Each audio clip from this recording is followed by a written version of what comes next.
22 जनवरी तक अयोध्या में होगा भव्य उत्सव। प्रदेश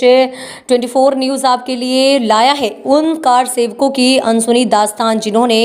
अपना वर्चस्व श्री राम जन्मभूमि के लिए दिया था। कभी गोलियां सीने पर खाई तो कईयों ने जेल भर दी। गुप्त यात्रा कर अयोध्या में की कार सेवा और हिला दी सरकारें।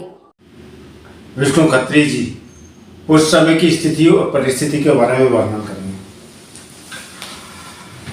देखिए, राम जन्मभूमि आंदोलन इस देश के अंदर जैसे स्वतंत्रता का आंदोलन था, जेपी का छात्र आंदोलन था, वैसे कहीं ना कहीं एक राम जन्मभूमि आंदोलन इस देश के अंदर एक राष्ट्रवाद की चेतना जगाने का, राम भक्ति जगाने का एक बड़ा आंदोलन था। और उसमें बड़ी संख्या में बहुत सारे युवा, माताएं, बहनें, ग्रामवासियों ने अपना योगदान दिया और उसका परिणाम आज दिखाई दे रहा है कि वे शुभ दिन आया है कि 22 जनवरी को रामलला भव्य मंदिर में विराजमान होने वाले हैं। मुझे याद आ रहा है कि ये जब आंदोलन प्रारंभ हुआ तो उसमें शिला पूजन, तो शिला पूजन गांव-गांव में शिला पूजन हुआ, बस्ती बस्तियों में हुआ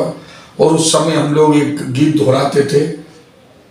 अब ना झुकेंगे अब ना सहेंगे घटनाएं अपमान की, ग्राम ग्राम से अवधपुरी को चली शिला श्री राम की, जय बोलो श्री राम की, जय बोलो हनुमान की। उस समय सुगंध राम की खाते हैं, मंदिर वहीं बनाएंगे, सब बहुत बड़ा लगातार ये मैंने जैसा बताया कि राम शिला पूजन हो, राम ज्योति पूजन हो और उसके बाद जो बड़ा एक विषय था वो था 30 अक्टूबर 1990 की कार सेवा। उस समय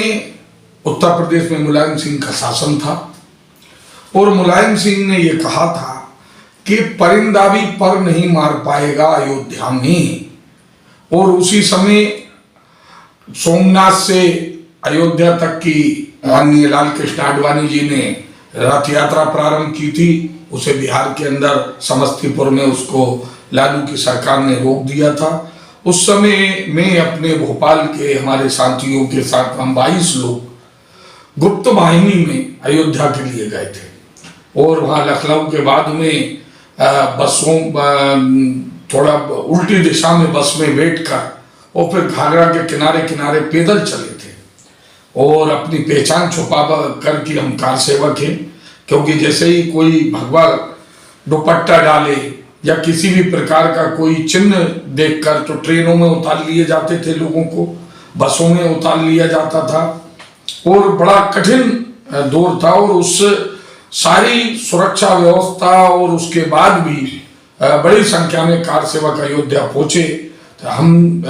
तो 30 तारीख को हम करीब 15 किलोमीटर के दूर रह गए थे। बड़े खुर्द करके एक गाँव है, वहाँ पर हम पहुँच पाए थे